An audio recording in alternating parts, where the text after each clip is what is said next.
পৃথক পৃথক কথা বলেনি। তুমি বড় লোক হও, তুমি মানুষ হও, হ্যাঁ তুমি ডাক্তার হও, এসব বলেনি।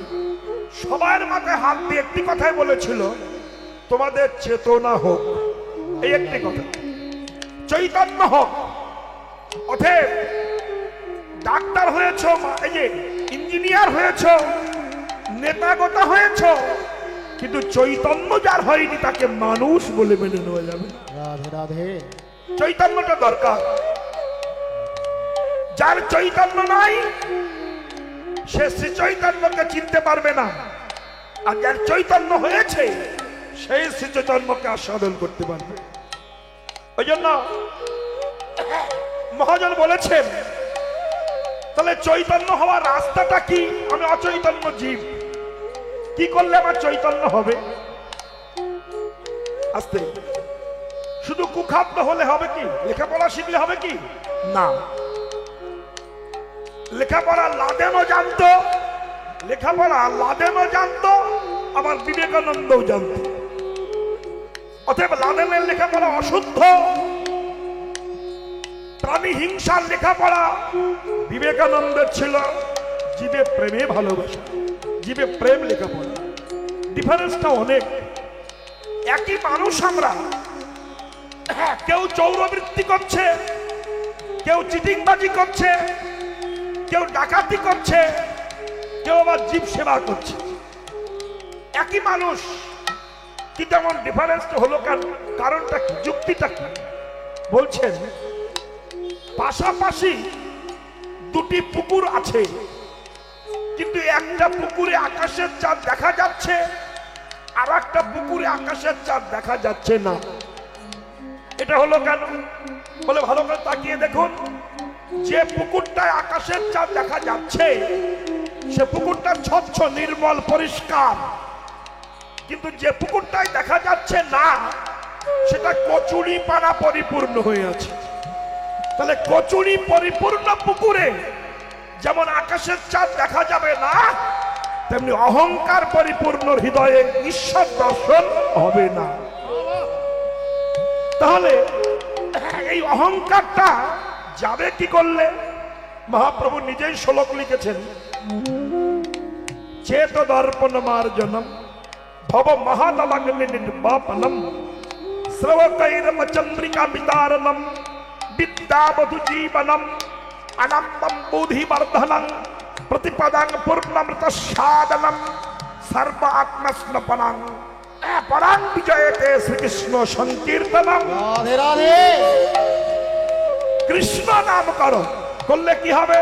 চেত দর্পণ মার্জনম, তোমার চিত্তরূপ দর্পণ মার্জিত হয়ে যাবে।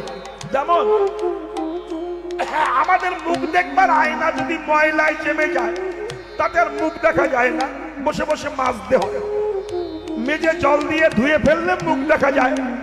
ঠিক তেমনি যারা চিত্তরূপ আয়নাতে ভগবানকে দর্শন করতে পারছে না, তাদের মনরূপ আয়না অনাদিকাল হতে অহংকারের ময়লায় জমে আছে। এখন সদ্গুরু আশ্রয় করে দীক্ষা মন্ত্র, কৃষ্ণ মন্ত্র নিয়ে চিত্তরূপ দর্পণটাকে মাজুন, মেজে মেজে চোখের জলে ধুয়ে ফেলুন, দেখবেন হৃদয় মন্দিরে ভগবান দর্শন হয়ে যাচ্ছে। গয়া কাশী মথুরার শ্রীক্ষেত্রায় যেতে হবে না, শুধু চিত্ত শুদ্ধি প্রয়োজন। মন যদি শুদ্ধি হয় কোথাও যেতে হয় না, ঘরে বসেই ভগবান পাওয়া যায়। কিন্তু আমরা কুসঙ্গ করে, কুখাদ্য খেয়ে, কুকথা বলে মনোবৃত্তিটা আমাদের এসে গেছে। তাই মানুষের চরিত্র পশুর মতো হয়েছে। মানুষের চরিত্র দেখে পশু পর্যন্ত মাঝে মাঝে লজ্জা পায়। হ্যাঁ, পশু যা করে না মানুষ তার চেয়ে বেশি করছে। পশুর একটা সময়সূচি কাণ্ড জ্ঞান আছে, মানুষের সেটাও নাই। অতএব এদের দিকে তাকিয়ে মহাজন এই গানটি বড় আক্ষেপের সঙ্গে গিয়েছেন। মনরে কি লাগি আইলি ভবে, এমনও জনমে হরিনা ভজিলি, সে তুই মানুষ কবে। মানুষের অহংকার করলে হবে? মানুষ আকার হইলে কি হয় মানুষ আকার হইলে কি হয় করহ ভূতের করহ ভূতের মানুষ আকার হইলে কি হয় করহ তেরি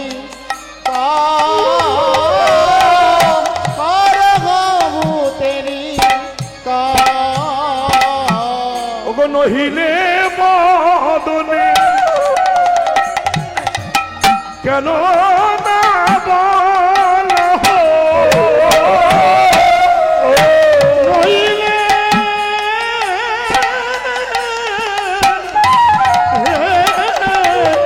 নহিলে মদনে কেন হে বল শ্রীকৃষ্ণ গোবিন্দ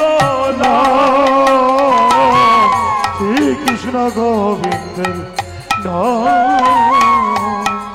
কেন কৃষ্ণ নাম বলো না হে কৃষ্ণ নাম বলো ওগো এমন সাধে জনম পে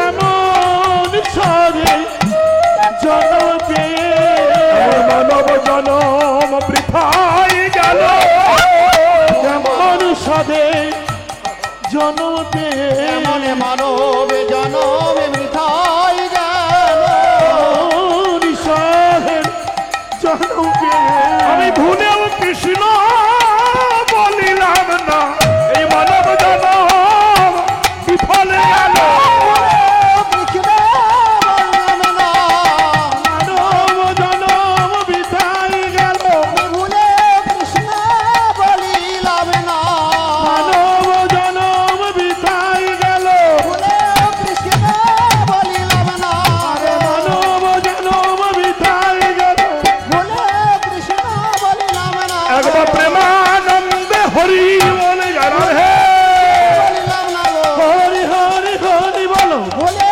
কৃষ্ণ বলিলাম না গো মানব জন বৃথাই গেল কৃষ্ণ নাম করো নামে কি হয় আস্তে নামে নামি নামে নামে নামি নামে একটুখানি বলি আপনাদের অযোধ্যায় রামচন্দ্রের রাজাভিষেক খুব মন দিয়ে শুনবেন কথাটা নামে কি হয় অযোধ্যায় রামচন্দ্রের রাজাভিষেক চলছে অভিষেকের জন্যে সমস্ত মুনি ঋষি রাজবর্গ সবাইদেরকে আপ্যায়ন করা হয়েছে নিমন্ত্রণ করা হয়েছে দলে দলে সবাই এসেছেন এবার আসছেন কে কাশীর নরেশ মানে কাশীর রাজা যেখানে কাশীনাথ সে জায়গায় রাজা আসছেন নাম হচ্ছে সুকান্ত এই সুকান্ত রাজা রথে করে যখন রামের রাজ অভিষেকে যাচ্ছেন যেতে যেতে রাস্তায় নারদ ঋষির সঙ্গে দেখা হয়েছে এই একটা কথা আমি আপনাদের বলি এই নারদ যদি না থাকতো ভগবানের লীলা কিন্তু পুষ্টি হতো না হরি বল হরি নারদকে অনেকে দুমুখ নারদ বলেন নারদকে ঢেকি বলেন কিন্তু নারদ যদি না থাকতো কংসও ধ্বংস হতো না পুতনাও ধ্বংস হতো না হিরণ্যাক্ষ হিরণ্যকশিপুও ধ্বংস হতো না নারদ ছিল বলেই হয়েছিল তো নারদ যে বিষয়টি তৈরি করে তার পিছনে একটা সুন্দর তত্ত্ব দাঁড়িয়ে থাকে হ্যাঁ যেমন নরেশ যাচ্ছেন সুকান্ত যাচ্ছেন যেতে যেতে দেখতে পাচ্ছেন রাস্তার ধারে নারদ বেহালা বাজাচ্ছে তার তো কোনো কাজ নাই শুধু বেহালা বাজার ঘুরে বেড়ায় কেন এক দণ্ডের বেশি কোথাও তার থাকা যাবে না হ্যাঁ এই অভিশাপটা ছিল দক্ষ রাজা সে অনেক কাহিনী আমি বলতে চাইছি না আসতে মা তা যাচ্ছে যখন নরেশকে জিজ্ঞাসা করলো নারদ, এই যে কাশী রাজা কোথায় যাচ্ছ? বলে আজ অযোধ্যায় রাজা দশরথের ছেলে রাম তার রাজ অভিষেকে নিমন্ত্রিত আছি, তাই যাচ্ছি। নারদ বললো ভালো কথা, তা আস্তে আস্তে আস্তে আস্তে ঢেকি তো আর রাস্তা দিয়ে চলে না, তা আমাকে একটু তোমার রথে করে নিয়ে চলো। ভালো, ওঠো। ঋষি মানুষ উঠেছে। এখন ওর কাজ তো শুধু কুযুক্তি দেওয়া, কুযুক্তিটা সুযুক্তিতে পরিণত হয়। প্রমাণটা দেখুন তো। যেতে যেতে বলছে শোনো, তুমি তো কাশীর রাজা, তোমার একটা সেন্টিমেন্ট আছে। এই সুরসুরি দিয়েছে, আরম্ভ হয়ে গেছে। মানে ঝামেলা বাঁধানোর একজন উস্তাদ মানুষ। রাধে তোমার একটা সেন্টিমেন্ট আছে, শুধু সেন্টিমেন্ট না, হাই সেন্টিমেন্ট। তোমার অনেক সেন্টিমেন্ট আছে, তুমি রাজা মানুষ। বলে হ্যাঁ। বলো শোনো, ওই রামচন্দ্রের রাজ অভিষেকে অনেক মুনি ঋষিরা আসবে, কিন্তু তুমি সবাইকে প্রণাম করবে, ওই রামের গুরুদেব বিশ্বামিত্রকে প্রণাম করবে না। কেন? ও হলো ক্ষত্রিয় ও ব্রাহ্মণ না। হ্যাঁ, ক্ষত্রিয় পায়ে প্রণাম করে তোমার আত্মসম্মান নষ্ট করতে যেও না। নারদ সুরসুরি দিয়েছে, নারদের কথা মেনে নিয়েছে। রাজ অভিষেকে গেলেন, সবাইকে প্রণাম করলেন, কিন্তু বিশ্বামিত্রকে প্রণাম করলেন না। বিশ্বামিত্র রেগে আগুন হয়ে গেছে, আমাকে প্রণাম করলো না, আমার চেয়ে ছোট ছোট যারা তারা প্রণাম পেল, আমি পেলাম না কেন? রেগে আগুন। রাজ অভিষেক হয়ে গেছে, যার সে সেবা করেছেন, যার সেই ঘরে আছেন, রামচন্দ্র যে জিজ্ঞাসা করছে আপনাদের কোনো অসুবিধা হয়নি তো? বিশ্বামিত্র বলছে রাম, আমার অসুবিধা হয়েছে। কি? তুমি জানো তুমি আমার শিষ্য, আমাকে একজন অপমান করেছে, আর এই অপমানের প্রতিশোধ তোমার নিতে হবে। রাম বলল, গুরুদেবকে অপমান করেছেন আমার এই যজ্ঞে সে কে? সে বলুন। বলছে পারবে তো? বলে বলবে কি করতে হবে? বলে মাথা কেটে নিয়ে আসতে হবে আমার কাছে। ভালো। রামচন্দ্র বললেন, রাম বান দিয়ে তার মাথা আমি কেটে আনবো, বলুন তার নাম কি? বিশ্বামিত্র বললেন, তিনি হলেন কাশীর নরেশ, নাম হচ্ছে সুকান্ত। চমকটলেন রামচন্দ্র, সর্বনাশ। যেখানে শিবের বাস, শিব ভক্ত নরেশ, তার মাথা কাটবো, কিন্তু কথা দিয়েছি দে, উপায় নাই, গুরু আজ্ঞা পালন করতেই হবে। ভগবান গুরু ধরে জগৎকে দেখালেন যে গুরু প্রয়োজন। অনেক মূর্খেরা বলে গুরু টুরু লাগে না, গুরু লাগে, কিন্তু গরুদের গুরু লাগে না। গরু যারা, এদের গুরু লাগে না, এদের বউরে গুরু বললে হয়। এরা বউকে গুরু করে, কিন্তু গুরুকে গুরু করে না, এরই সমস্যা। যাই হোক, এখন ভগবান গুরু সেবা করে নিজে আচরিয়া ধর্ম জীবের শেখায়, এই কথা চতুর্দিকে ছড়িয়ে গেছে। আর নরেশের কর্ণে সেটা এসেছে, মানে কাশী রাজার কর্ণে, যে তুমি বিশ্বামিত্রকে প্রণাম করনি, তার জন্য রাম তোমার মাথা কেটে নেবে। নরেশ চিন্তা করলো, সর্বনাশ, এ কল তো আমার না, তো নারদের কল, ওই তো বাঁধিয়েছে। এই নারদ লোকটা যে কি লোক, যেখানে সুচ ঢোকে না সেখানে ঢেকি ঢুকিয়ে দেয়। এখন আমি বাঁচবো কি করে? ভালো, তাহলে যে বাঁধিয়েছে তার কাছেই যাব।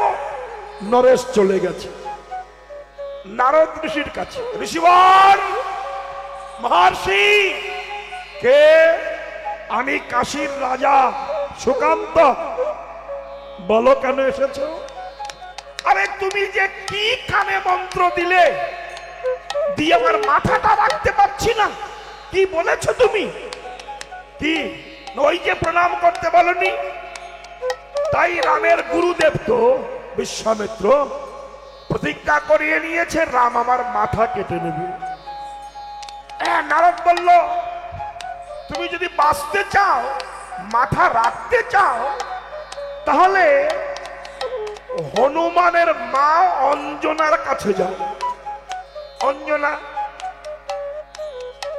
অঞ্জনার কাছে যে কে তোমার মাথা কাটবে এটা তুমি প্রথম বলবে না। হ্যাঁ, যে বলবে মা তুমি রক্ষা করো, তুমি ছাড়া রক্ষা করার কেউ নাই। এইবার এই কথা নারদের কথা শুনে এসে অঞ্জনা পায়ে লাফিয়ে বলেছে, নরেশ মা, ও মা অঞ্জনা, আমার কি গঞ্জনা তুমি তা তো জানো না মা। আমি বলো জ্বালাই পড়ে গিয়েছি গো। কি হয়েছে? আহা কেঁদো না, বলো কি হয়েছে? মা, তুমি হনুমানের মা, আমারও মা, তুমি সন্তানের প্রাণ রক্ষা করবে না? অঞ্জনা বলল, কি হয়েছে বলো না।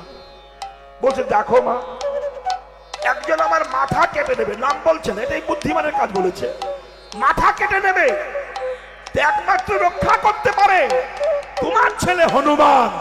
বাবা, তুমি কথা দাও মা, আমার প্রাণ তুমি রক্ষা করবে। তুমি আমার মা হলে তোমার চরণ ধরে কেঁদে বলছি, এখন মাতৃপ্রাণ তো একটু কেঁদেছে। ঠিক আছে বাবা, বসো। হনুমানকে ডেকেছে, হনুমান মা, হ্যাঁ এদিকে এসো। এই কাশীর নরেশের মাথা কেটে নেবে, আমি কথা দিয়েছি মাথা তোমাকে রক্ষা করতে হবে। তো কে কাটবে? এত বলে স্পর্ধা কার? নরেশের মাথা কাটবে কে? সে, আমি তার মাথা কেটে দেব। হনুমান নাকি আগুন। নাম কি তার? নরেশ বলল, তার নাম রাম। এই মরেছে রে। হনুমান মাটিতে লুটিয়ে পড়েছে। কার মাথা আমি কাটতে যাব? আমি কি করে মাথা কাটবো? এ তো সম্ভব নয়। সে তোমার প্রভু, আমার জীবনের সাথী, আমার ভজন ঘরের পুঁথি, আমি তাকে মাথা কাটবো কি করে? এখন কি উপায় হবে? না, যেন তেন প্রকারে আমাকে বাঁচাতেই হবে। এখন দেখুন, যদি কেউ কোনোদিন বিপদে পড়ে কিংবা রোগে পড়ে, তা রুগী যদি চুল্লুখোরের কাছে গিয়ে বলে, চুল্লুখোরকে, দাদা আমার পেট ব্যথা করছে, আমি কি করলে ভালো হবে? চুল্লুখোর বলবে, 1 নম্বর কাঠের মাল, মানে র মাল 1 গ্লাস খাও। যে যেমন ব্যক্তি সে তেমনি পথ দেখিয়ে দেবে। গাঁজাখোরের কাছে যাবে, গাঁজাখোর বলবে 1 ভরি গাঁজা বিচি সমেত টেনে দাও। ডাক্তারের কাছে ডাক্তার এই ট্যাবলেট খাও। কিন্তু কৃষ্ণ ভক্তের কাছে গেলে বলবে গুরু গোবিন্দের চরণ স্মরণ করো। যে যেমন ব্যক্তি। হনুমান বলল, শোনো নরেশ, তোমার বাঁচার একটাই রাস্তা, যে রাম তোমাকে বান মারবে, মাথা কাটবে, সেই রাম নামেই তুমি বেঁচে উঠতে পারবে। কি করতে হবে? যাও। হ্যাঁ, রাম তোমাকে বান মারতে আসছে, মাথা কাটতে আসছে, তুমি গঙ্গায় যাও, কণ্ঠ পর্যন্ত দাঁড়াও জলে, এই গলা পর্যন্ত দাঁড়াও, দাঁড়িয়ে নয়ন মুদ্রিত করো, চোখ বুঝাও, বুঝে রাম গুণগান গাও, হারাম হারাম হারাম, এই রাম নাম করতে থাকো, দেখবে নামে নামি নেমে এসে তোমাকে রক্ষা করবে। হনুমানের কথা শুনে নরেশ গঙ্গার জলে কণ্ঠব্দি দাঁড়িয়ে আস্তে শ্রীরাম জয় রাম জয় জয় রাম শ্রীরাম জয় রাম জয় জয় রাম শ্রীরাম জয় রাম জয় জয় শ্রীরাম জয় রাম রাম রাম রাম শ্রীরাম জয় রাম রাম রাম জয় সীতারাম হা হা জয় সীতারাম জয় সীতারাম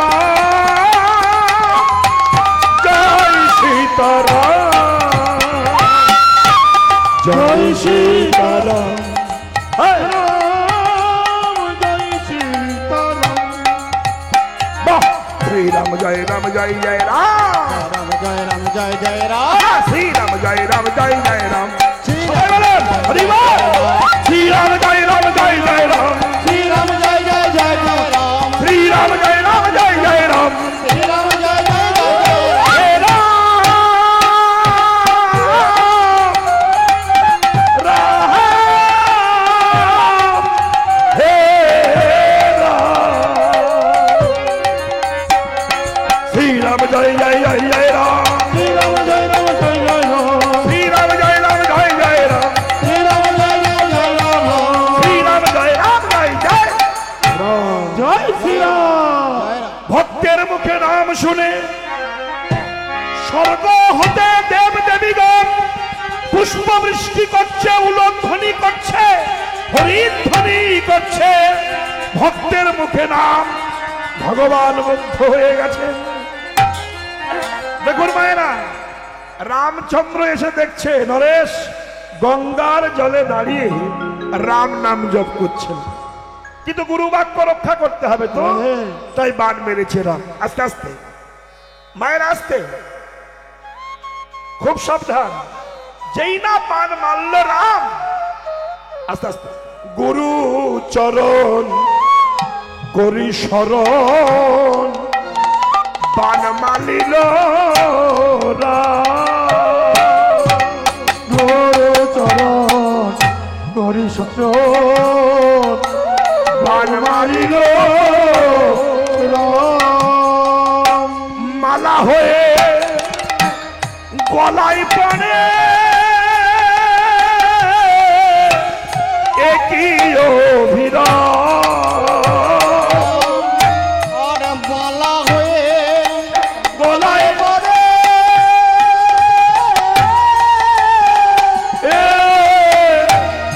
একই অভিরাম। মালা হয়ে গলে পড়ে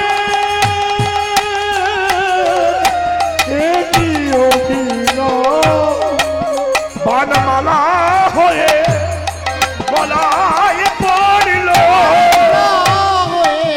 গোলায় পড়িল রাম নামে ভক্ত রক্ষা পেল। মালা হয়ে গোলায় পড়িল রাম নামে ভক্ত রক্ষা পেল মালা হয়ে গোলায় পড়িল রাম নামে ভক্ত রক্ষা পেল। নামে মালা গোলায় পড়িল রাম নামে ভক্ত রক্ষা পেল আহা প্রেমানন্দে হরি হরি হরি হরি হরি বল। মালা হয়ে গলে পড়িল বলুন সবে রামচন্দ্র কি, সীতা মাতা কি, হনুমান কি। দেখেছেন কি হলো? আস্তে আস্তে রাম নামে বান মালা হয়ে গলায় প্রবেশ করেছে। রাধে বাহ, যখন প্রবেশ করলো রাম মারতে পারছে না। হনুমান এসে হাততালি দিয়ে বলছে, প্রভু কি হলো তোমার শক্তি?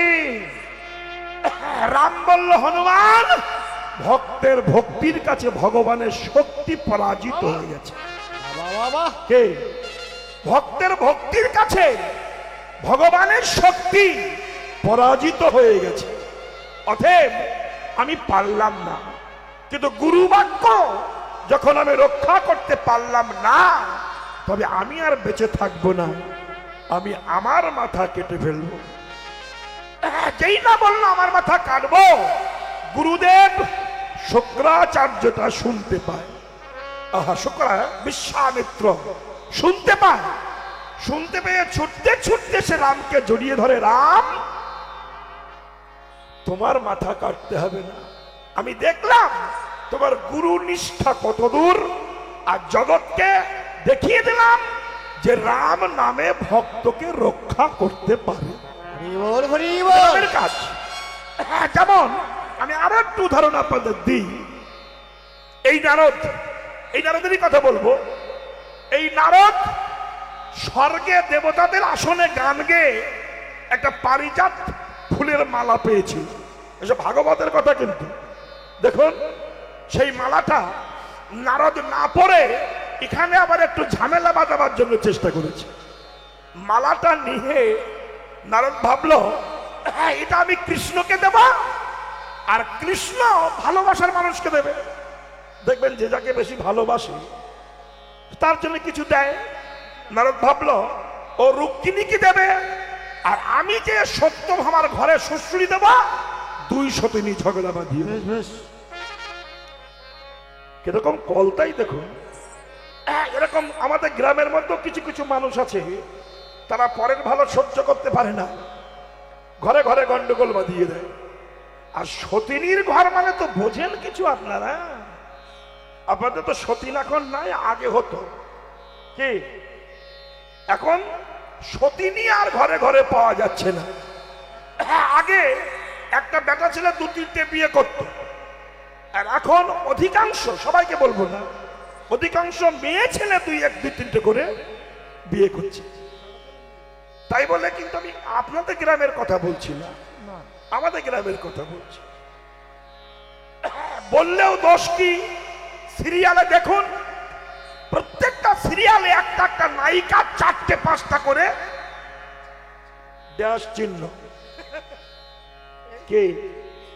অতএব সতীনীর ঘর বড় কঠিন মায়েরা। আমি একটা কথা না বলে পাচ্ছি না। দুই সতীনীর ঘর তো দুই সতীনী ঝগড়া করছে, স্বামী বাড়ি নাই, সে চায়ের দোকানে চা খেতে গেছে, আর দুই সতীনের মধ্যে ঝগড়া। বড় সতীন বলতে, জানিস আমি তারা প্রথম স্ত্রী, আমি প্রথম বউ।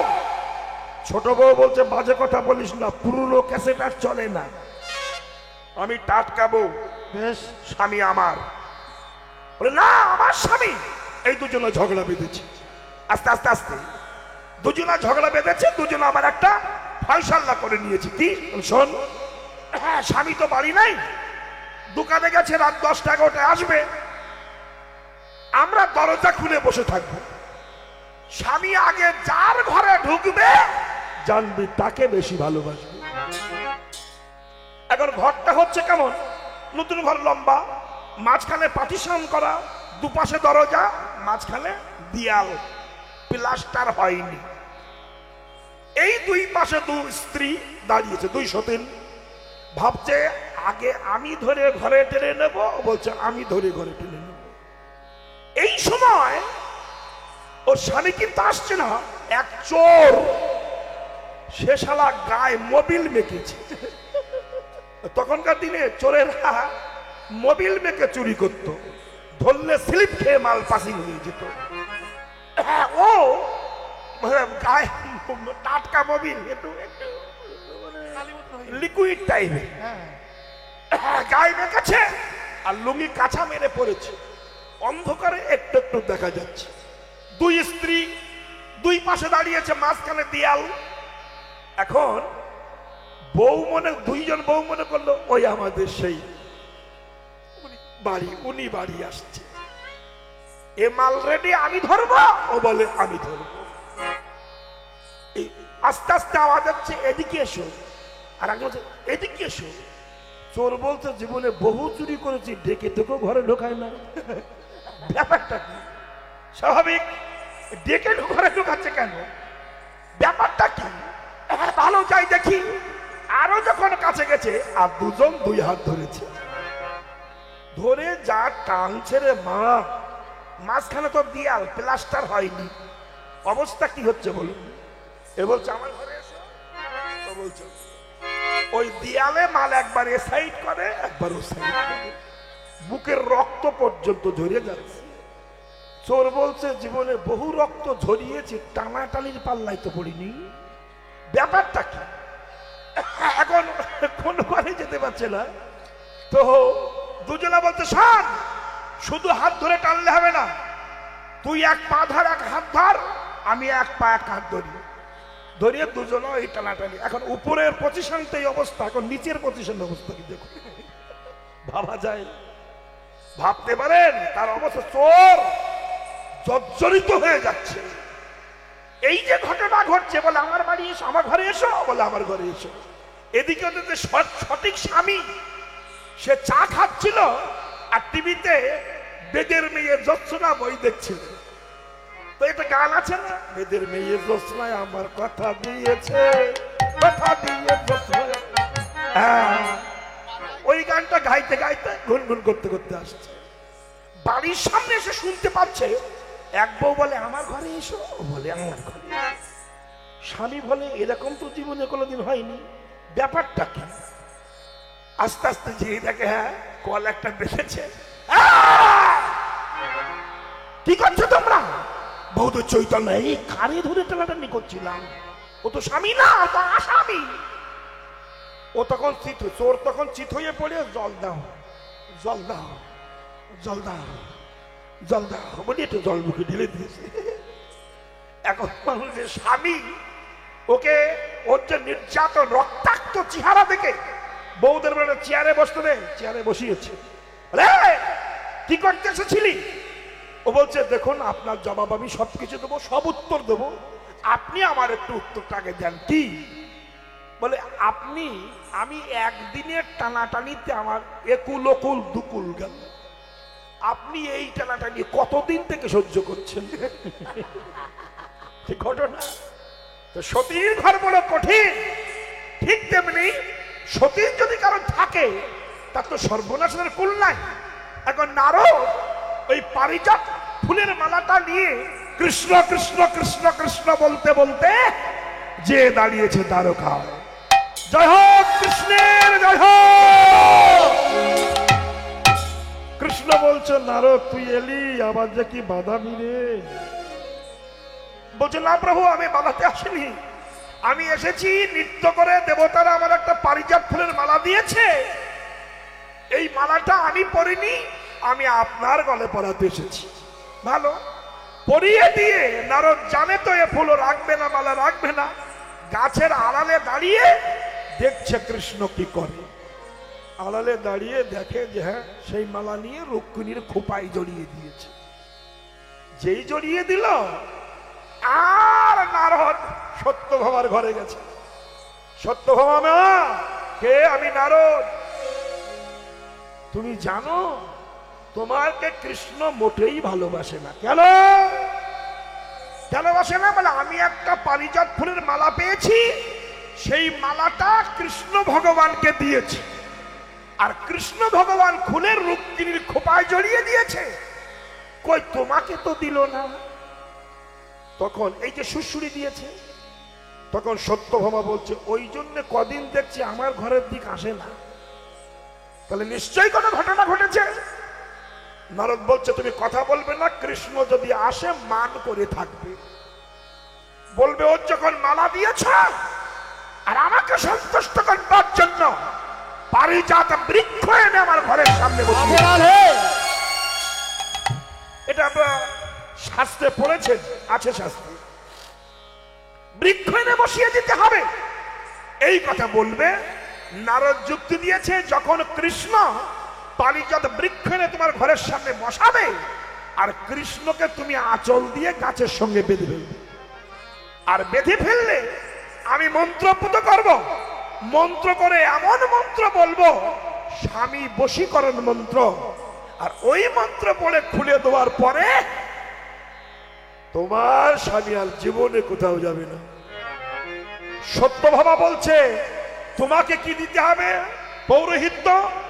বলছে আমাকে হরিতকির অর্ধেক দিও। হরিতকি পিছন দিকটা বাদ দিয়ে সামনের দিকটা দিও। তো সত্যভামা বললো একটা হরিতকির দাম কত? তাই হবে। ব্যাস, এই যুক্তি করে বসেছেন। কৃষ্ণ এসেছেন আর সত্যভামা রেগে আগুন হয়ে গেছে। বেরিয়ে যাও ঘর থেকে। কেন এত রাগ কেন? কই নারদ যে তোমাকে মালা দিল, সেই মালাটা তুমি রুক্মিণীকে পরিয়ে দিয়েছো, আমাকে দাওনি তো, বেরিয়ে যাও। তুমি রাগ করো না, তোমাকে দেব। যদি আমাকে দিতে হয় পারিজাত বৃক্ষ এনে আমার উঠোনে বসিয়ে দিতে হবে। ভগবান তো তিনি সবকিছু করতে পারেন, তাই করলেন, বসিয়ে দিয়েছেন। আর সত্যভামা আঁচল দিয়ে কৃষ্ণকে গাছের সঙ্গে বেঁধেছে। আর নারদ সেই সময় পৌরোহিত্য করছেন, একটু নুন হাতে করে নিয়ে পানের উপরে নুনটা দিয়ে মন্ত্রপুত বশীকরণ মন্ত্র বলা শুরু করেছে। আস্তে আস্তে শুরু করে বলছে, শোনো সত্যভামা মা, মন্ত্র শেষ, এবার আমার পারিতোষিক দাও। হরিতটি কেটে মুখের দিকটা দিচ্ছি। নারদ বলছে, আমি তো এই হরিতকি চাইনি, তুমি তো বললে। আরে আমি বলেছিলাম হরিতকির পিছন দিকটা বাদ দিয়ে সামনেরটা দিতে। তুমি হরিতকি লেখো, হরিতকি, তকিটা বাদ দাও, দিয়ে যেটা থাকে সেটা আমায় দাও। বাবা সেটা কি? সেটা হরি। হরিকে কৃষ্ণ, কৃষ্ণকে আমাকে দিয়ে দাও। কি বল? সত্যভামা বিপদে পড়েছে। নারদ, ও নারদ, এ কি কল তোর? তোর এ কি কল? আমি তো হয়ে যাচ্ছি দুর্বল। যার জন্য এত বশীকরণ মন্ত্র করলাম, সেই যদি তুই নিয়ে যাস তা আমার থাকবে কি? বলো, আমি বুঝি না, আমাকে হরি দাও, তো কি তুমি নাও। সত্যভামা বলল, কৃষ্ণ হরি ছাড়া তোমাকে অন্য কিছু দিলে হবে না? নারদ বলল, হ্যাঁ। কি না, দাড়ি পাল্লাই কৃষ্ণকে একদিকে বসাও আর একদিকে রজত কাঞ্চ দিয়ে কৃষ্ণকে উঁচু করো। কৃষ্ণের ছাড়া ভারী হবে এমন বস্তু দিয়ে সেই বস্তুটা আমাকে দাও। ব্যাস, দাড়ি পাল্লা এনেছে, একদিকে কৃষ্ণকে বসিয়েছে আর একদিকে রজত কাঞ্চন যা ছিল সব দিচ্ছে, কিন্তু কৃষ্ণের ছাড়া ভারী কেউ হচ্ছে না। ভারী হচ্ছে না, কৃষ্ণকে তুলতে পারছে না। কুশাগারে যত রজত কাঞ্চন ছিল সব দিয়েছে, কিন্তু উঠছে না। সত্যভামা কাঁদছে, রুক্মিণী কাঁদছে, কালিন্দী কাঁদছে। আমরা কৃষ্ণ হারা হয়ে যাব, আমরা কৃষ্ণ হারা হয়ে যাব। ওই সময় উদ্ধব রাস্তা দিয়ে যাচ্ছিল। উদ্ধব এসে বলছে, কি হয়েছে? বলে, উদ্ধব, আমরা কৃষ্ণ হারা হয়ে যাব, তুমি রক্ষা করো। উদ্ধব বলল, দেখো, পৃথিবীতে কোনো শক্তি নাই, কোনো বস্তু নাই কৃষ্ণের ছাড়া ভারী হয়। যদি কৃষ্ণের ছাড়া ভারী করতে চাও, একটা তুলসীর পাতা নিয়ে এসো। বুঝেছেন? তুলসী, এই তুলসী পাতায় কৃষ্ণ নাম লেখো। তুলসীর যে কত গুণ মায়েরা, তুলসীর যে কত গুণ এ বর্ণনা করা যাবে না। কিন্তু আমাদের মধ্যে কিছু কিছু মানুষ আছে যে তুলসী গাছে কুকুরে প্রস্রাব করে, ওই গাল গলায় দাও। একটা কীর্তনিয়াও বলেছে, এখন ওর ভাগ্য ভালো, কুকুর যদি ওর মুখ হাতে পেত ও জায়গাও দিত। হ্যাঁ গো, তুলসী গাছ, তুলসী হচ্ছে কৃষ্ণ প্রিয়সী। তুলসীর মালা নিতে হয়, তুলসীর পাতা ছাড়া গোবিন্দ সেবা হয় না। সায়েন্স, বিজ্ঞান তুলসীকে 1000 বার রিসার্চ করেছে। এই কথাগুলো শুনুন, বিজ্ঞানের ছাড়া ঋষির জন্ম আগে হয়, ঋষির জন্ম আগে, বিজ্ঞান আসে পরে। তার মানে প্রমাণ, বিজ্ঞানীরা তুলসী গাছকে রিসার্চ করবার 1000 বছর আগে তুলসী গাছকে প্রাধান্য দিয়েছে ঋষিরা। তারা কিন্তু রিসার্চ করেনি, আর্য প্রজ্ঞায় ভক্তির নয়নে বুঝে নিয়েছিল পৃথিবীতে সর্ববৃক্ষের মধ্যে শ্রেষ্ঠ বৃক্ষ হলো তুলসী বৃক্ষ। সে ছোট বটে, কিন্তু সমাজকে এত পবিত্র করে যা বর্ণনা অতীত। বাড়িতে বারান্দায় তুলসী গাছ রেখে যান, আর দক্ষিণ সাইডে একটা নিম গাছ লাগান। এই বাতাস যদি আপনার ঘরে ঢোকে, কঠিন ব্যাধি আপনার ঘরে হবে না। এটা 100% শিওর। একটা নিম গাছ দক্ষিণ সাইডে লাগান আর তুলসী গাছ টপে ঘরে রেখে দেন, যদি আপনার ঘরে কঠিন ব্যাধি ঢোকে, আমি কান কেটে দেবো, চ্যালেঞ্জ আমার। মহাজনরা বুঝেছিলেন? এই জন্য তুলসী গাছকে অপমান করা ঠিক নয়। ভগবান প্রাধান্য দিয়েছেন কৃষ্ণ প্রিয়সী তুলসী। আমি এর জন্য একটা কথা বহুদিন আগে আপনাদের আসরে বলেছিলাম, আপনাদের অনেকের মনে আছে, আজও একটু বলবো, কতটা প্রাসঙ্গিক ক্রমে এসে গেছে। যেমন ভারতবর্ষ যখন ব্রিটিশ শাসিত ছিল, তখন একজন বৈষ্ণব ওই তুলসী গাছে কীর্তন করছে আর প্রদক্ষিণ করছে সকালবেলা। হরে কৃষ্ণ কৃষ্ণ কৃষ্ণ হরে হরে রাম রাম রাম হরে হরে। কৃষ্ণ হরে কৃষ্ণ কৃষ্ণ হরে হরে হরে রাম সবাই বলো। রাম রাম রাম হরে হরে কৃষ্ণ হরে কৃষ্ণ কৃষ্ণ কৃষ্ণ হরে হরে হরে রাম রাম হরে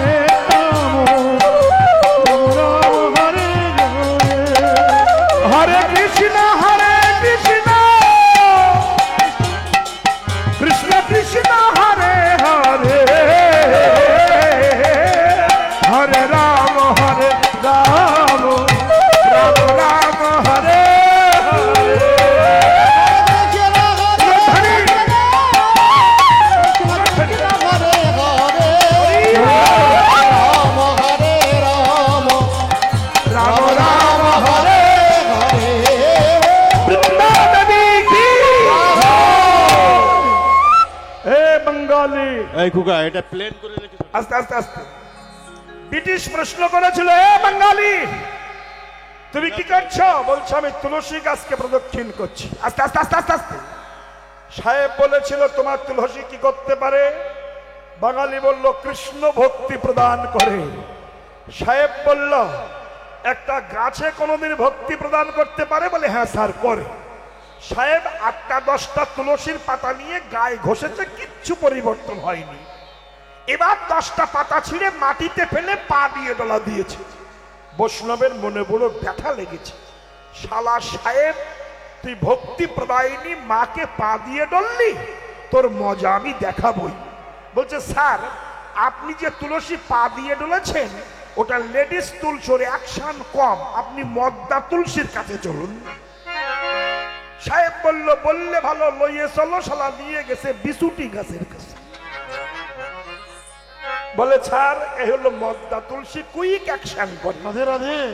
ও 8টা-10টা পাতা ছিঁড়িয়ে কাপড় তুলে ডলে আর কুটকুটুনি শুরু হয়ে গেছে। বলে হ্যাঁ, যখন তখন কৃপা করতে পারে। মহাজন বলছেন যারা তুলসীকে অপমান করে ওই শালাদের নিয়ে যেতে হবে মদ্দা তুলসীর ধারে, দেখ কেমন লাগে। ভালো, একটা তুলসীর পাতা আনো। তুলসী পাতা এনে তুলসী পাতার উপরে কৃষ্ণ নাম লেখো। উদ্ধব বলছি, লিখে 2 ফোঁটা চোখের জল দিয়ে ওই পাতাটা পাল্লায় তুলে দাও, দেখবে কৃষ্ণ ছাড়া নাম ভারী বেশি হয়ে যাচ্ছে। বাহ!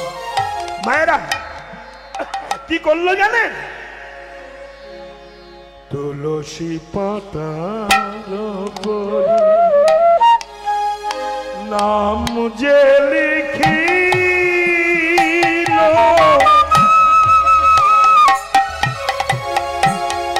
নাম লিখি পাল্লা পরে তুলিয়া যে দিল।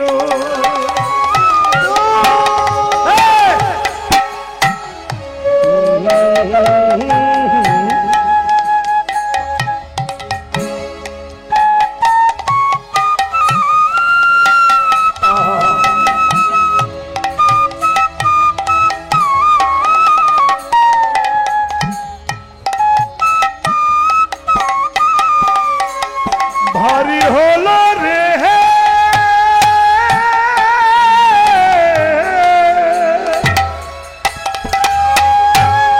নাম, ভারী হলো হলো হলো রে।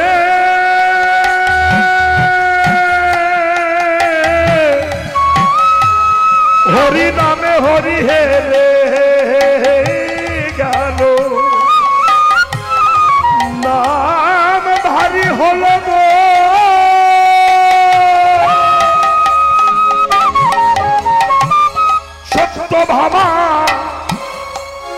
তুলসীর পাতায় কৃষ্ণ নাম লিখে নয়নের জল দিয়ে যাদবাই মাধবাই কেশবাই নম বলে পাল্লায় দিল তুলে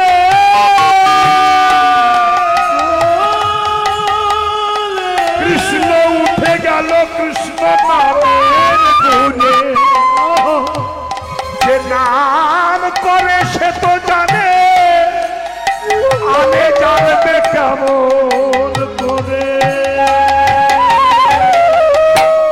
নাম ভারী হয়ে গেল আজ নাম ভারী হয়ে গেল তুলসীর পাতা তুলে দিল নাম ভারী হয়ে গেল তুলসী পাতা তুলে দিল নাম ভারী হয়ে গেল।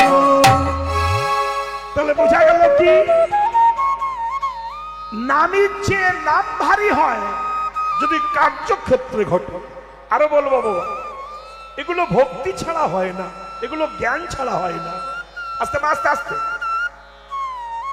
শ্রীমদ ভাগবত কিংবা মহাভারতের আপনার এখানে যারা শ্রদ্ধেয় ব্যক্তিগণ আছেন দেখেছেন আগামী কল্ল প্রাতে যুদ্ধ আরম্ভ, মানে কাল সকালবেলা যুদ্ধ হবে। রাধে রাধে যুদ্ধ আরম্ভের প্রারম্ভে কথাটা খুব মন দিয়ে শুনবেন। শাস্ত্র হচ্ছে, শাস্ত্র শব্দের অর্থ হচ্ছে যিনি শাসন করেন, সমাজকে যিনি শাসন করেন তার নাম হচ্ছে শাস্ত্র। আর শাসনকে যে মানে না সে তো নষ্ট হয়ে যাবে। কি আমি বলছি তুমি ডান সাইড দিয়ে সাইকেল চালিও না, আপনি বলছেন আমার সাইকেল আমি চালাবো, আপনি অ্যাক্সিডেন্টে মরে যাবেন। শাস্ত্র বলছে একাদশীতে মাছ মাংস খেও না, খেলে তুমি ব্যাধিগ্রস্ত হবে। রাধে একাদশী, অমাবস্যা, পূর্ণিমা এই তিনটি তিথিতে মাছ মাংস খাওয়া ঠিক নয়। রীতিশাস্ত্র বলছে এই সময় রক্তে রস হয়, ডাক্তার পর্যন্ত বলেছে এই সময় উপোস থাকলে খুব ভালো, আর নইলে শুকনো কিছু খান।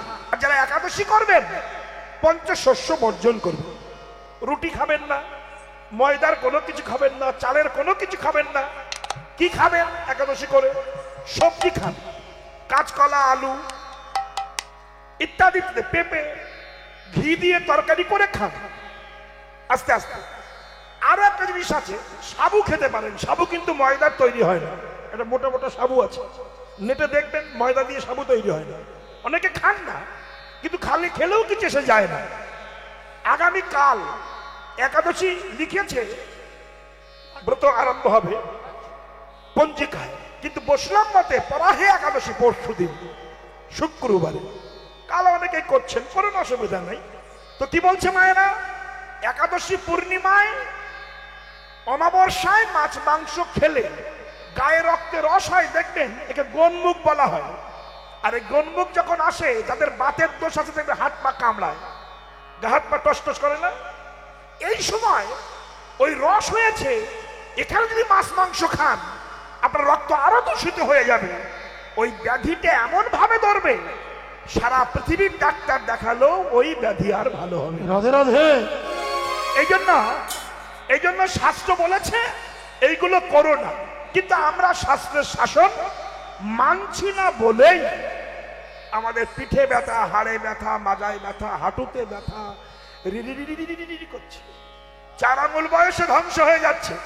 আস্তে মা আবার বলছেন নিশি প্রভাত হওয়ার পরে আর ঘুমিও না, ঘুমালে দিনে ঘুমালে আয়ুক্ষয় হয়, রোগ চেপে ধরে, পশুরা পর্যন্ত ভোরবেলা জেগে ওঠে, আর মানুষ 4টে পর্যন্ত ফেসবুক দেখে ঘুমায়, বেলা 11টায় ওঠে। এদের রোগ ব্যাধি কি ছাড়াবে? শাস্ত্র আমরা মানছি না বলে আজ আমাদের এই দুর্দশা হয়েছে। মা দেখুন, তাই শাস্ত্রকে মানতে হবে, শাস্ত্র না মানলে আপনার সর্বনাশ অবসম্ভাবী। তাই বলেছেন আগামী করল প্রাতে যুদ্ধ। যুদ্ধ আরম্ভের প্রারম্ভে যুধিষ্ঠির কৃষ্ণকে বলেছিল, কৃষ্ণ কাল তো যুদ্ধ হবে, যুদ্ধে যদি আমাদের মৃত্যু হয়ে যায় তাহলে তার বৈষ্ণব কিংবা গুরুজনের চরণ ধুলি নিতে পারবো না, আমি একটু জেঠিমা জ্যাঠামশার চরণ ধুলি আনতে যাব। কৃষ্ণ বলেছিল, তারা তোমার শত্রু দাদা, তুমি যেও না। যুধিষ্ঠির দেখুন, যুধিষ্ঠির বললেন, এই ধর্মরাজ যুধিষ্ঠির বলা হয়। এই ধর্ম কথাটা যোগ হলো কবে থেকে একটু বলবো, অসুবিধা নাই তো? হ্যাঁ, কেননা আজকে আমার এক দলে গান 9:30 পর্যন্ত গাইব। 9:30 হব হব ভাব লেগেছে, খুব বেশিক্ষণ অসুবিধা নাই। অসুবিধা নেই তোমার? শুনুন তো, আজকে ধীরে ধীরে গাইছি কেন, আস্তে আস্তে বলছি, কথাগুলোর মধ্যে রস রেখে বলছি আস্তে। তো কি হলো জানেন, বলল আমি যাই একটু গুরু চরণে প্রণাম করে আসি। কৃষ্ণ বলল, তারা তোমার শত্রু। যুধিষ্ঠির বলেছিল, শত্রু হলেও তারা গুরুজন, তো গুরুজনের চরণ ধরে না হলে কৃষ্ণ কৃপা হবে না। আস্তে আস্তে আস্তে, এই মেয়েরা বসো। তাহলে কি হলো, যুধিষ্ঠির সন্ধ্যাবেলায় গিয়েছে শত্রু শিবিরে, যে ডাক দিয়েছে, জেঠিমা ও জেঠিমা।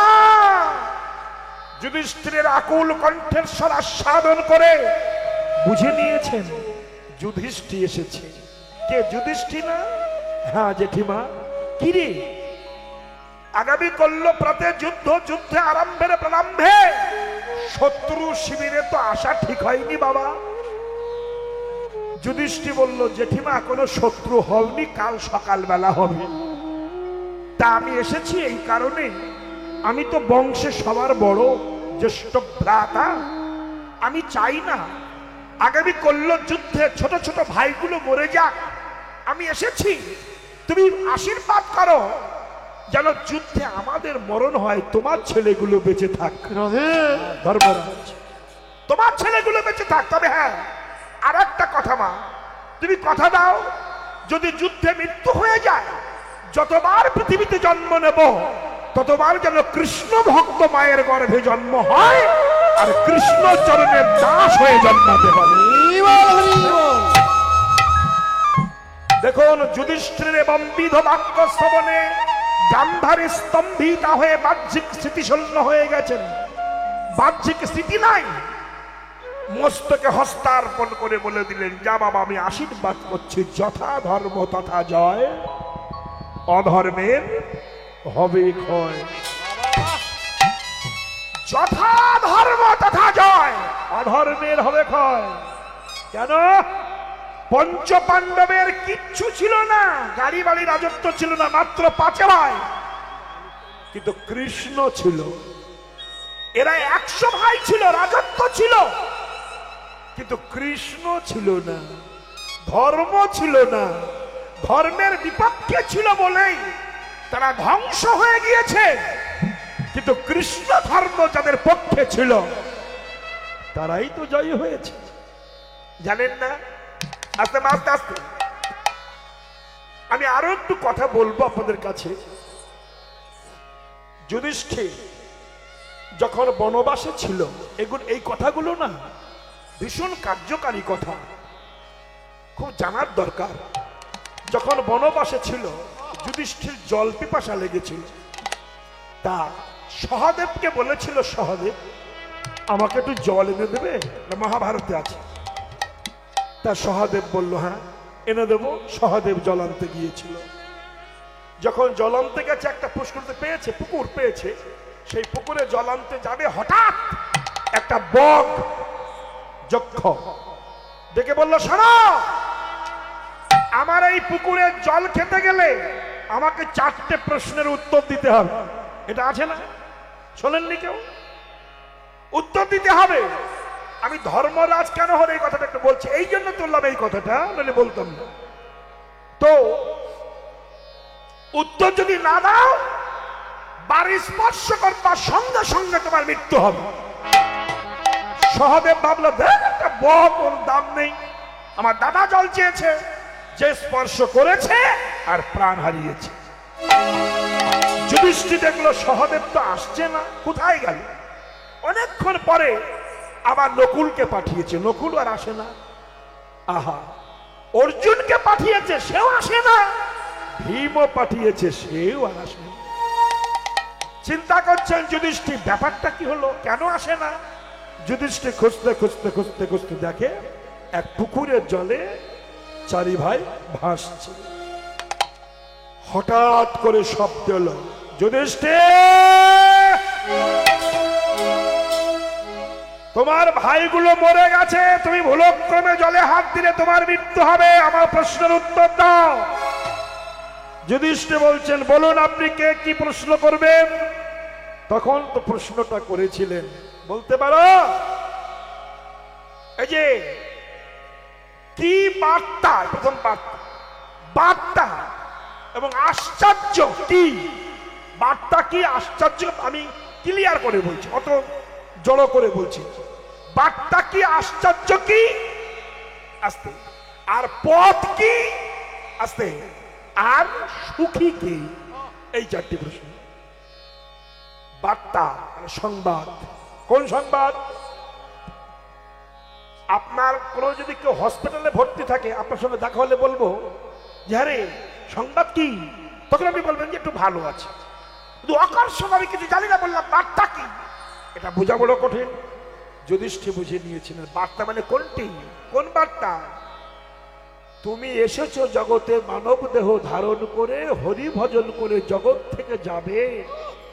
সংসারে থেকে কি করলে তুমি যাওয়া আসা করছো যে কারণে, সেটা কতদূর কি হয়েছে, সেই বার্তাটা আমাকে বলো।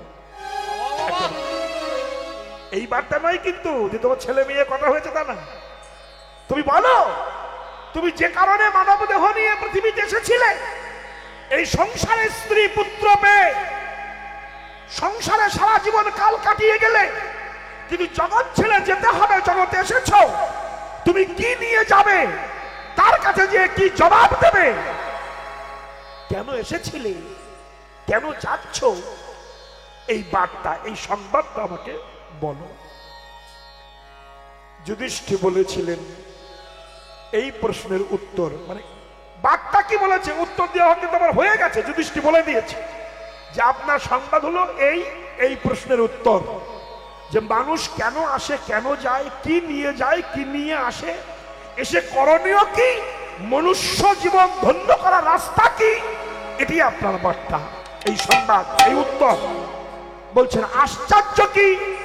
যুধিষ্ঠির বলছেন এই জগতে প্রত্যেকটি মানুষ চোখের সামনে দেখে, ভাই বন্ধু দ্বারা পুত্র সুত কত মরে গেল, শ্মশানে ছাই হয়ে গেল, মাথায় বাড়ি মেরে আগুনে ফাটিয়ে দিল, চোখের সামনে কত লোক মরে যাচ্ছে, কিন্তু আমরা সেগুলো মনে না ভেবে আমরা একটু জমির জন্য, টাকার জন্য মাথায় বাড়ি মেরে একজনকে খুন করি। আমি বুঝি না যে ওর মতো আমারও একদিন মৃত্যু হবে। এই একটা আশ্চর্য। আর বলছেন এক কলসি, এই যে আস্তে আস্তে এক কলসি জল ঢেলে 7খানা কলসি পূর্ণ হবে, কিন্তু 7টা কলসির জল দিয়ে একটা কলসি পূর্ণ হবে না। আশ্চর্য কেন? বলে একটা মায়ের স্তনে দুধে 7খানা বাচ্চা মানুষ হবে, কিন্তু 7টা বাচ্চা ইনকাম করে একটা মাকে ভাত দিতে পারবে না। এত বড় আশ্চর্য আর হয় না। এগুলো আশ্চর্য কি মায়েরা? আশ্চর্য তো, এগুলো আশ্চর্য। আচ্ছা পথ কি? এলো পথ। পথ বলে মহাজন গতস্য পন্থা।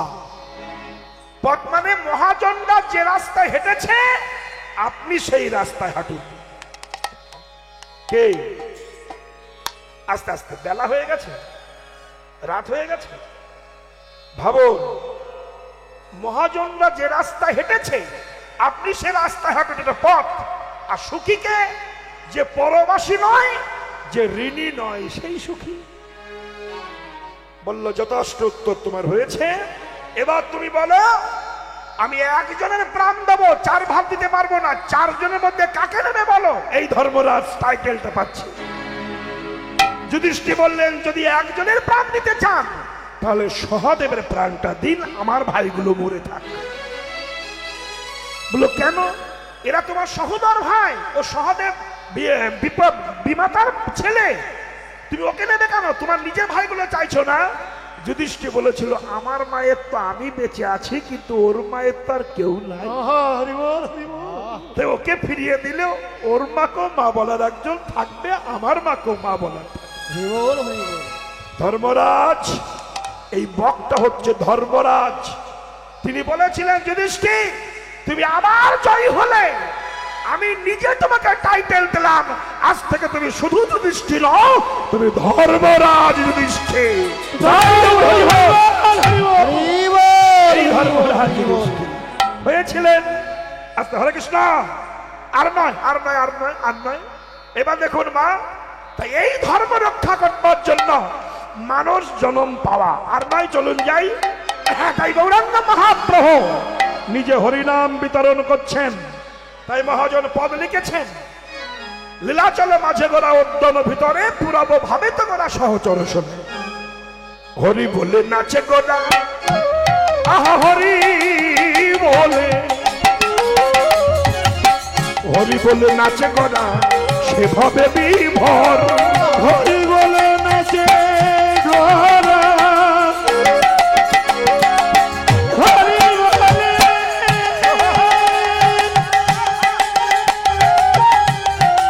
হরি বলে নাচে, হরি বলে নাচে গোড়া, হরি বলে নাচে গোড়া সেভাবে বিভোর। বলে নাচে গোরা সেভাবে বিভোর। নিত্যানন্দ নাচে গৌর কিশোর, নিত্যানন্দ নাচে গৌর কিশোর, আরে মধ্যে নিত্যানন্দ নাচে গৌর কিশোর। নিত্যানন্দ নাচে গৌর কিশোর। বলে আনন্দ আর ধরে না গো,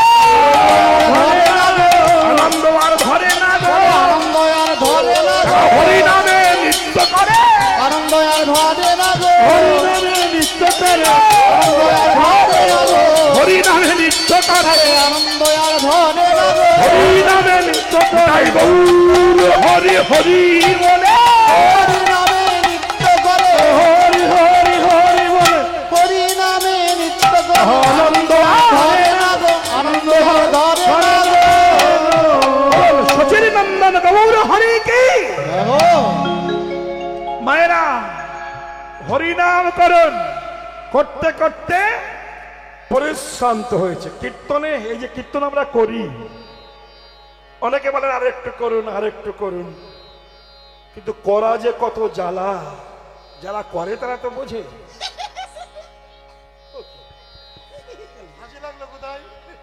দুঃখের কথা শুনে ওর হাসি নিয়ে, এই এক মাল, বুঝলেন, এই যে কি যন্ত্র, সব জায়গায় যুক্তি চলে।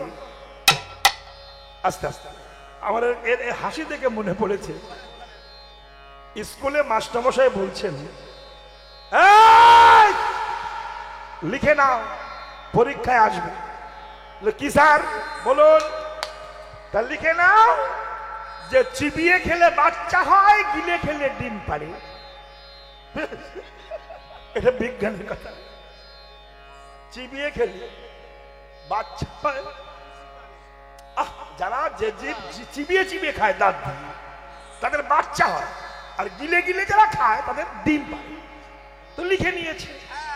লিখে নিয়ে এক ছেলে, এক ছাত্র, বস বস বস, ছাত্র মনে করলো তাহলে চিবিয়ে যদি খায় বাচ্চা হয়, আর গিলে খায় যদি ডিম পারে, তাহলে আমার ঠাম্মা তো অনেক ডিম পারে। এই মানে আমার ঠাম্মার দাঁত নাই, তো গিলে খাই, আমি বাড়ি যাই, ঠাম্মার কাছে ডিম নেবো, মামলেট করিয়ে খাবো। রাধে, ঠাম্মার কাছে গেছে, ঠাম্মা, ও ঠাম্মা, তুমি তোমার এই ভালোবাসো, এতদিন ডিম পারলে কই একটা ডিম তো দিলে না। দেখছে ঠাম্মা বলছে এ আবার কি কথাবার্তা করছ? না, মাস্টার বলেছে চিবিয়ে খেলে বাচ্চা হয়, গিলে খেলে ডিম পারে। তোমার গালে দাঁত নাই, তুমি গিলে খাও, কত ডিম পারো। আমাকে দাও না। তুমি কি ডিম মার্কেটে সেল করছো? ওর হাত ধরে মাস্টারের কাছে নিয়ে গেছে। মাস্টার মশাই, কি শিখিয়েছো আমার নাতিকে? ও আমার কাছে ডিম চাইছে, আমি ডিম পারি। তখন বলছে আপনি রাগ করবেন না, ব্যাপারটা এই। তো তখন মানকে কে বললো, মানকে রে, সব যুক্তি বিজ্ঞানের সঙ্গে ঢুকাতে যাস না, তোর ঠাম্মা ডিম পারে না। অথে কোথায় যে কি কথা, কিভাবে হাসতে হবে, কোন জায়গায়, ও তাও জানে না। আসতে যাই হোক, তো বলবো কি, কীর্তন করতে গেলে যে কি কষ্ট হয়, কীর্তনে পরিশ্রমে খরচ গোরাজ সমযুক্ত হইয়া বৈঠল তরুতলে সঙ্গী সব লইয়া। মাঝে মাঝে একটু বসতে হয়। তো আমি যেমন 3.5 ঘন্টা 4 ঘন্টা 3 ঘন্টা দাঁড়িয়ে গান গাই, 1 সেকেন্ড বসি না। এভাবে করছি 60 বছর, 1-2 দিন নয়, 60 বছর ধরে গাইছি। তাহলে এত বয়সও দাঁড়িয়ে দাঁড়িয়ে আর পারি না। এখন এই বডির ভার নিতে পারছি না, কষ্ট হয়। মনে হয় একটু বসতে পারলে ভালো হয়, কিন্তু ভালো লাগে না, বসতে ভালো লাগে না। মহাপ্রভু বলছেন কীর্তনে পরিশ্রমে করা সমযুক্ত হইয়া বৈঠল তরুতলে সঙ্গী সব লইয়া। তরুতল মানে গাছের তলায় মহাপ্রভু বসেছেন। বসে অভিরামের বদন পানে চাইছে। আস্তে আস্তে আস্তে আস্তে অভিরাম, অভিরামের দিকে হা করে তাকিয়েছেন মহাপ্রভু। কেন? বন ভোজন লীলা,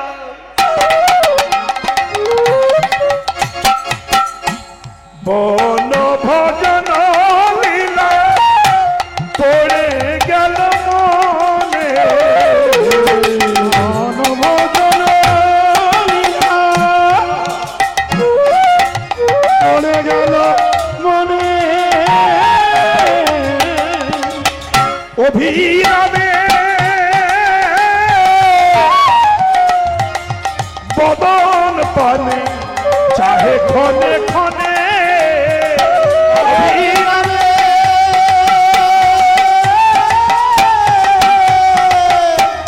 বদন পানে চাহে ঘনে ঘনে। আমার বড় ক্ষুধা লেগেছে ভাই, বড় ক্ষুধা লেগেছে ভাই, আমার এনে দে ভাই, বড় ক্ষুধা লেগেছে ভাই, এনে দে ভাই, বড় ক্ষুধা লেগেছে ভাই, আমার এনে দে ভাই, ক্ষুধা লেগেছে ভাই, আমার এনে দে ভাই, বড় ক্ষুধা লেগেছে ভাই, আমার এনে দে ভাই, বড় আনন্দ হরি আমার এনে দে ভাই, আনন্দ হরি বলে। বড় ক্ষুধা লেগেছে ভাই, বড় খিদে পেয়েছে আমার, অভিরাম পানে চাহে ক্ষণে ক্ষণে। আস্তে আস্তে আস্তে আস্তে আর একটু বলি। অভিরাম দাস ঠাকুর, এটা হলো মহাপ্রভুর প্রিয় শাখা। একটুখানি বলি, বৃন্দাবন থেকে সবাই চলে এসেছিল, কিন্তু আসেনি কৃষ্ণের প্রাণ শাখা শ্রীদাম। বুঝলেন? শ্রীদাম এসেছিল সশরীরে, সশরীরে নবদ্বীপ ধামে এসেছিল বৃন্দাবন থেকে, আর সবাই শরীর ত্যাগ করে এসেছিলেন। আমি এই জায়গাটা একটুখানি বলবো আপনাদের কাছে। এই অভিরাম দাস ঠাকুরের প্রণাম সহ্য করতে না পেরে নিত্যানন্দ সুন্দরের বহু সন্তান মারা গিয়েছিল। এই অভিরাম দাস ঠাকুরের প্রণাম। মা শুনুন, যখন শ্রীরাম শুনেছিল যে কৃষ্ণ 125 বছর বয়সে জরা ব্যাধের তীরে প্রাণ ত্যাগ করেছে, সে চলে যাচ্ছে আর থাকবে না, এবার কলি নেমে আসছে জগতে। একজন বলেছেন যে কৃষ্ণকে খুন করা হয়েছে, কৃষ্ণ মরে গিয়েছে। এইসব চিটিংবাজ যে কোথার থেকে জন্মায় আমি আশ্চর্য হয়ে যাই। এরা শাস্ত্র পড়ে না, জানে না, অধ্যয়ন করে না, ভুলভাল বলে, আর এদের হয়ে কিছু মানুষ হাততালি দেয়। এটা ঘটনা, জানি তাই একে মানুষ করা বড় কঠিন। কৃষ্ণ দেহ রাখেননি, ভগবানের জড়মরম ব্যাধি নাই, তিনি মরেননি, তিনি জন্মায়নি। তাহলে এবার প্রশ্ন হবে, দেবকীর ঘরে কারাগারের মধ্যে কৃষ্ণ জন্মগ্রহণ করেছিলেন, সত্য? কিন্তু না, সত্য নয়। কেন? শুনুন, এগুলো জানুন, দরকার আছে। বলছেন শ্রীমদ্ ভাগবত বলছে, বসুদেবকে এক ঘরে রাখা হলো, দেবকীকে আর এক ঘরে রাখা হয়েছিল। মাঝখানে পাটিসান, লোহার ছিকলে বাঁধা, বুকের উপরে পাষাণ চাপানো ছিল। এ কি সন্তান হয়? হতে পারে? উভয়ের মিলন হয় কি? না। কিন্তু কিভাবে হলো? আস্তে। পাটিসান মাঝখানে, একটু বারান্দায় গেলেন। বারান্দায় গিয়ে যখন বসুদেবের চোখের দিকে তাকিয়েছিলেন, ওই নয়নে নয়নে বায়ুগর্ভ হয় মায়ের। কিন্তু সন্তান আসে কোথা থেকে জানেন? যখন মা অচৈতন্য হয়েছেন, অচৈতন্যা, সেই সময় চৈতন্য পেয়ে দেখলেন চতুর্ভুজ রূপধারী, শঙ্খ চক্র গদা পদ্মধারী একজন ব্যক্তি সম্মুখে দাঁড়িয়ে আছেন। এটা ভাগবতেও দেখবেন, পিকচার দেওয়া আছে। আর উনি দাঁড়িয়েছেন, হাত থেকে একটা জ্যোতি, প্রভুর হাত থেকে একটা জ্যোতি মায়ের কোলে পড়েছে, ছোট্ট একটা শিশু বাচ্চার উপরে বসে আছে। এটা ভগবানের সৃষ্টিজীব, হাত থেকে দিয়েছিল। ভগবান মনে করলে সবকিছু পারে। কি পারে না? সবই পারে।